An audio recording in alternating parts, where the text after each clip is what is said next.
War is unpredictable. A single mistake, miscalculation, or act of pure arrogance can turn a guaranteed victory into total annihilation. Throughout history, generals, kings, and emperors have marched their armies into battle believing themselves invincible, only to watch as their forces were trapped, slaughtered, or starved into oblivion.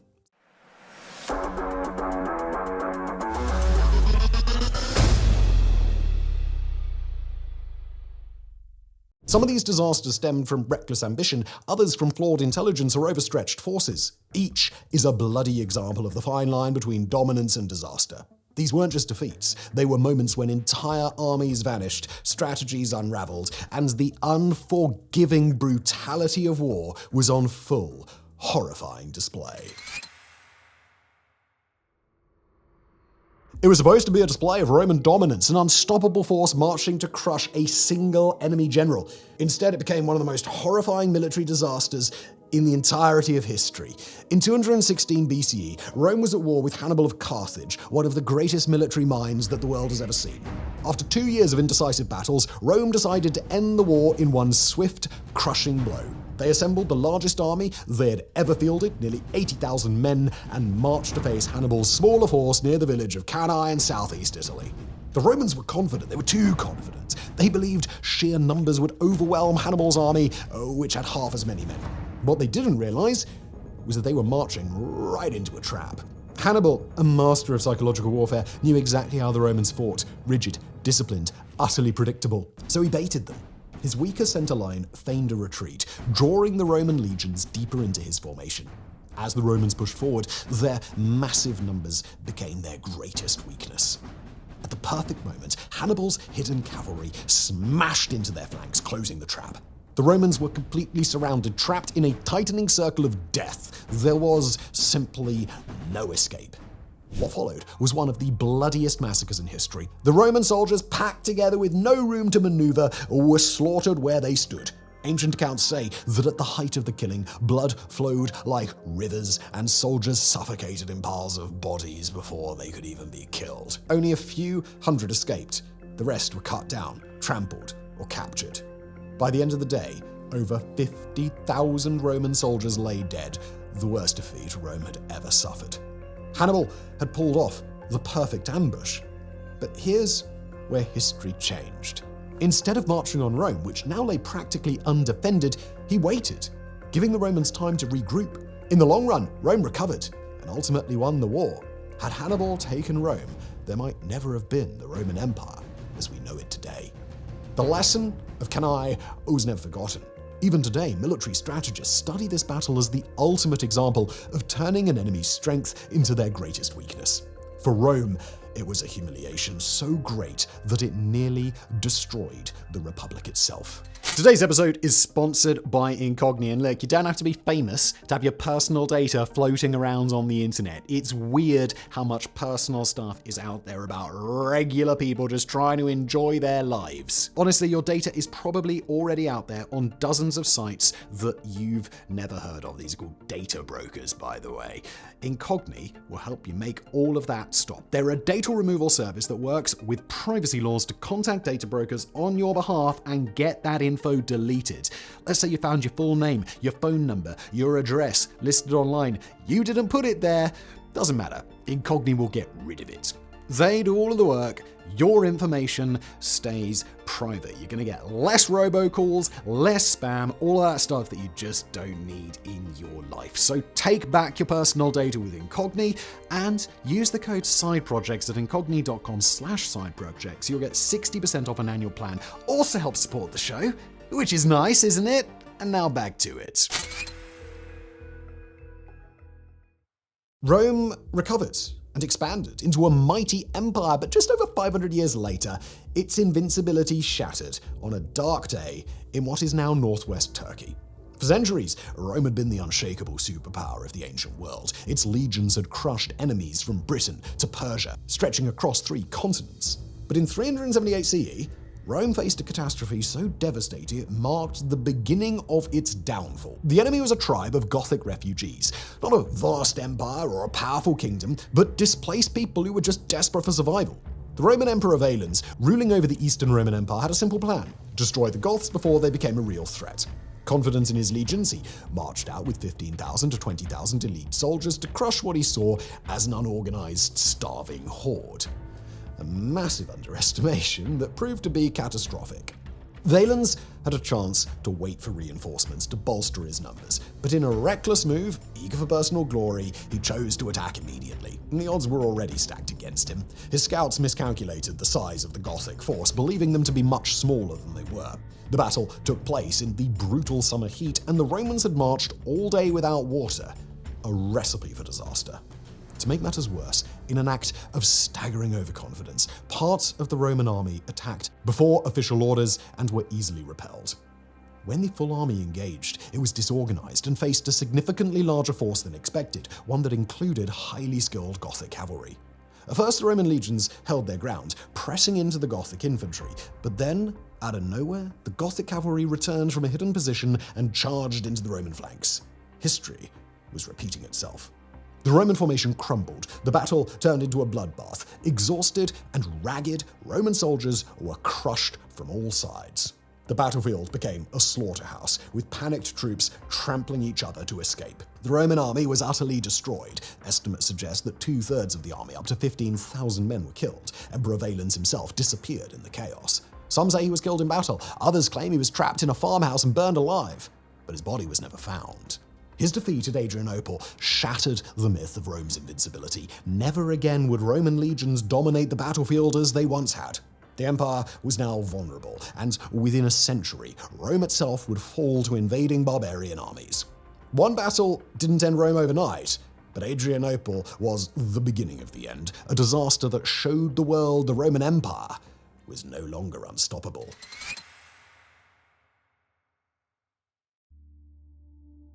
The Crusaders had spent nearly a century holding on to the Holy Land, carving out a Christian kingdom in the middle of Muslim territory. But in 1187, one battle changed everything, a horrifying defeat that led to the fall of Jerusalem and shook Christendom to its core. At the center was Saladin, the Sultan of Egypt and Syria. A brilliant strategist and unifier of the Muslim world, Saladin had spent years tightening the noose around the Crusader states. By 1187, he was ready to deliver the final blow. The Christian forces, led by King Guy of Lusignan, knew an attack was coming, but instead of fortifying their strongholds and waiting for the perfect moment to strike, they made a bewildering decision that doomed them all. When Saladin's army moved towards Tiberias, the Crusaders believed they saw an opportunity, but they had simply taken bait. King Guy ordered his entire army to march across the arid desert to engage Saladin in open battle. This was the worst decision that he could have made. The Crusader force, around 20,000 men, including knights, infantry, and Templars, set out on a brutal march under the blazing July sun. Saladin simply let them come. His forces cut off their access to water, burned the dry grass around them, and launched hit-and-run attacks, forcing the Crusaders to fight while dying of thirst. By the time they reached the hills near the village of Hattin, they were exhausted, dehydrated, and surrounded. Saladin's men blocked every escape route. Desperate and dying, the Crusader army collapsed. Some knights tried one last hopeless charge, but it was no use. The Saracens cut them down in waves, thousands were slaughtered, and the survivors, including King Guy himself, were captured. With the Crusader army wiped out, there was nothing left to defend the Holy Land. 3 months later, Jerusalem fell to Saladin. The news shocked Europe. The Pope was said to have died from sheer grief upon hearing of the defeat. The loss of Jerusalem was so devastating that it triggered the Third Crusade, bringing figures like Richard the Lionheart into the fight. But the Crusaders would never fully recover from Hattin. Their kingdoms were forever weakened, and Muslim forces would hold on to Jerusalem for the next 700 years. The Battle of Hattin wasn't just a military defeat, it was a disaster that wiped out an entire army. It also shattered European control over the Holy Land and changed the course of history.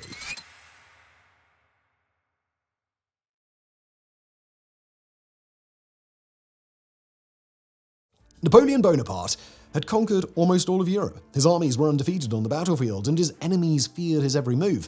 But in 1812, he made the greatest mistake of his career, one that would cost him his empire and over 500,000 soldiers. Russia refused to obey Napoleon's continental system, his strategy to economically strangle Britain by cutting off trade.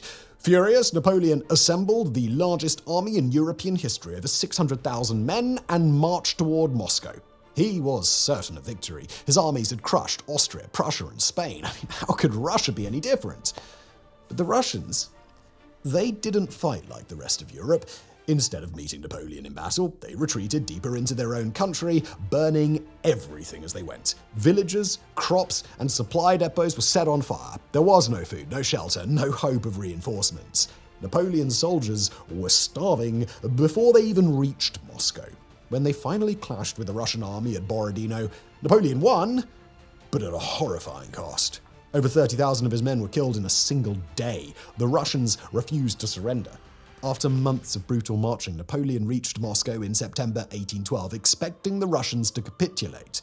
Instead of a city ready to negotiate, he found Moscow abandoned and in flames. The Russians had set their own capital on fire rather than let Napoleon take it intact. Napoleon waited 5 agonizing weeks, hoping for a Russian surrender that never came. And then winter arrived. Temperatures dropped below minus 30 Celsius, that's minus 22 Fahrenheit. Napoleon realized that he simply had no choice. He had to retreat.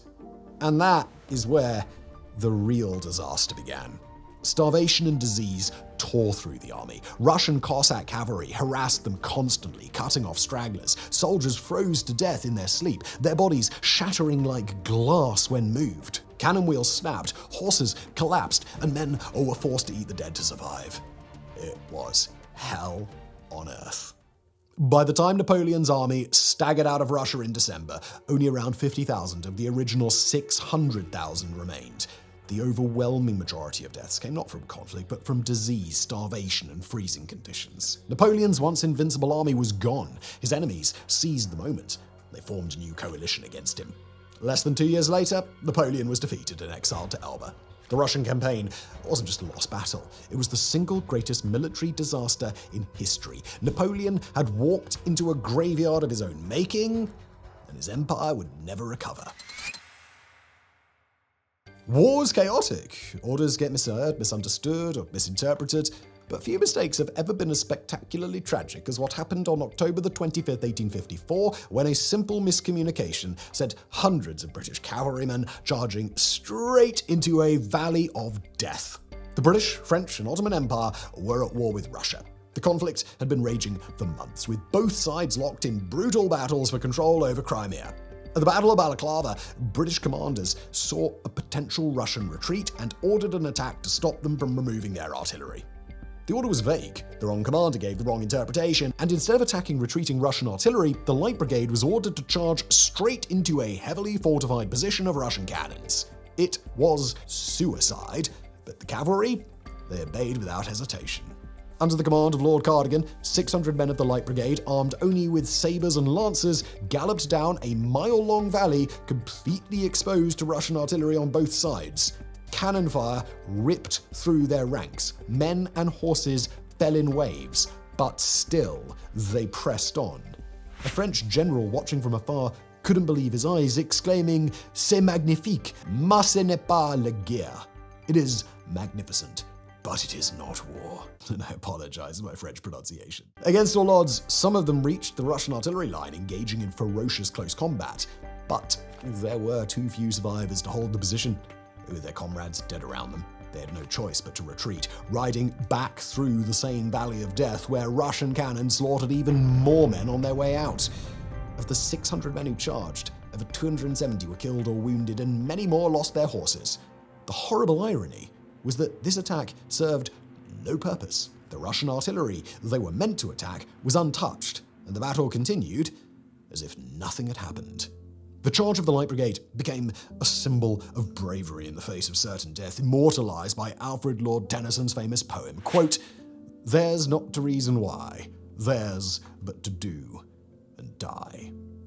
The British did their best to spin the event as a glorious disaster, but this was no Dunkirk. This was folly.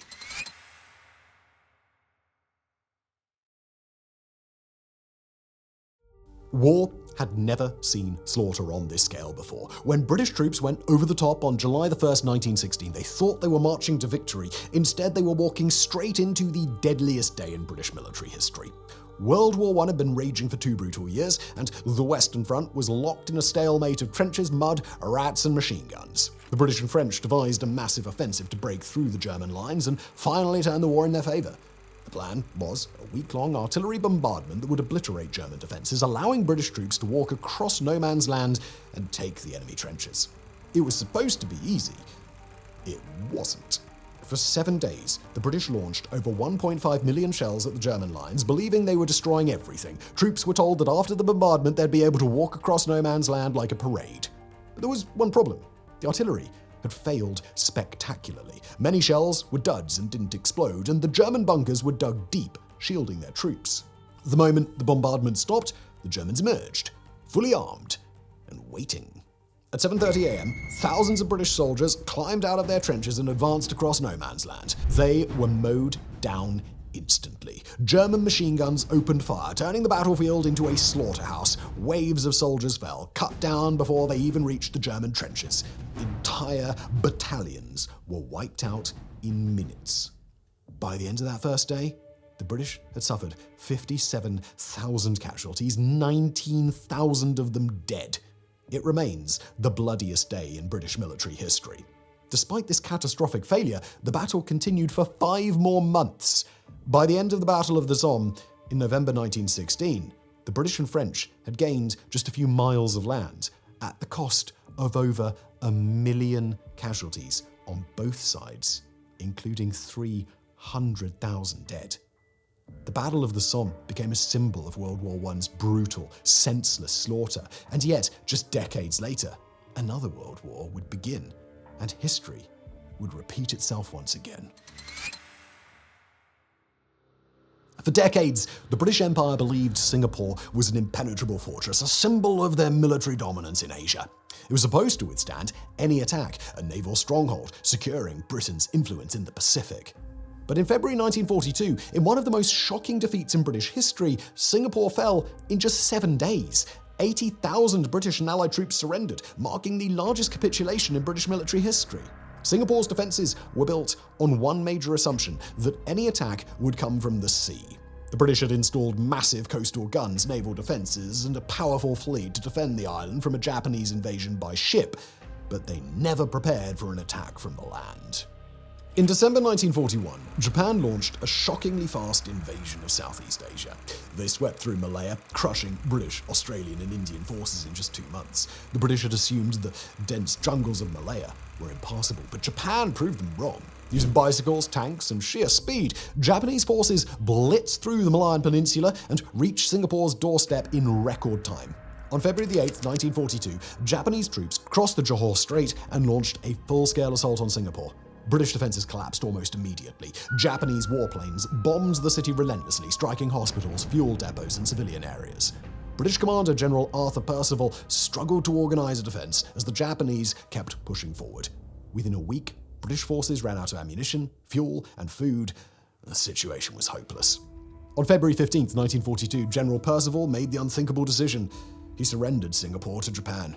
80,000 British, Australian, and Indian troops laid down their arms, one of the largest military surrenders in history. Japanese troops marched victoriously into Singapore, marking one of their greatest triumphs of World War II. The fall of Singapore shocked the world. Winston Churchill called it the worst disaster in British military history. Thousands of prisoners of war were sent to brutal labour camps, including the infamous Burma Railway. It was more than just a defeat. It was the end of an era. The British Empire would never fully regain its hold over Asia, and after the war, decolonization accelerated. The end was coming. Adolf Hitler believed the German war machine was unstoppable. He had already crushed much of Europe and confidently pushed into the Soviet Union. Operation Barbarossa had stretched Germany's forces thin, yet Hitler believed that taking Stalingrad, a city named after his greatest enemy Joseph Stalin, would be a symbolic and strategic victory. Instead, Stalingrad became a nightmare, a brutal battle so unrelenting that it marked the beginning of the end for Nazi Germany. In the summer of 1942, Hitler sent over 330,000 German troops towards Stalingrad, expecting a swift conquest. But the Soviets had other plans. Instead of fighting in open fields, they turned the city into a death trap. Stalingrad was reduced to rubble, but this only worked in the Soviets' favor. Every street, every building, every room became a battlefield. Soviet snipers made every step deadly for the Germans, who referred to it as Rattenkrieg, or the Rat War. Even the Volga River ran red with blood as reinforcements crossed under constant fire. By November 1942, with temperatures and hope plummeting, the German Sixth Army was deeply entrenched in Stalingrad, unaware that a Soviet counterattack was about to cut them off completely. On November the 19th, the Red Army launched Operation Uranus, encircling the German forces. The hunters had become the hunted. Over 250,000 German soldiers were trapped inside Stalingrad with no supplies, reinforcements, or escape. As the Germans starved and froze in the brutal Russian winter, their commander, Field Marshal Friedrich Paulus, begged Hitler for permission to retreat. Hitler refused and ordered them to fight to the last man. On January 31st, 1943, Paulus went against his Führer and surrendered the southern sector of the city. 2 days later, the rest of the German Sixth Army laid down their weapons. Of the 250,000 German soldiers trapped when Operation Uranus began, only 91,000 survived, and less than 5,000 of those would ever return home. Stalingrad was Germany's greatest defeat, a psychological and strategic turning point. The myth of Nazi invincibility had been shattered. Germany was now on the defensive for the rest of the war, and the Soviet Union gained momentum that would eventually lead to Berlin's fall in 1945. Hitler had sent hundreds of thousands to their deaths in Stalingrad. Instead of a glorious victory, it became a frozen graveyard of the Nazi war machine. But that's just part of the cataclysmic horror that unfolded. In total, an estimated 1.2 million people died during the frantic, bloody battle for the city on the Volga. Hitler wanted it at all costs because it bore Stalin's name, and Stalin wanted to keep it at all costs for the same reason. This is where the egos of two of the 20th century's most destructive leaders locked horns.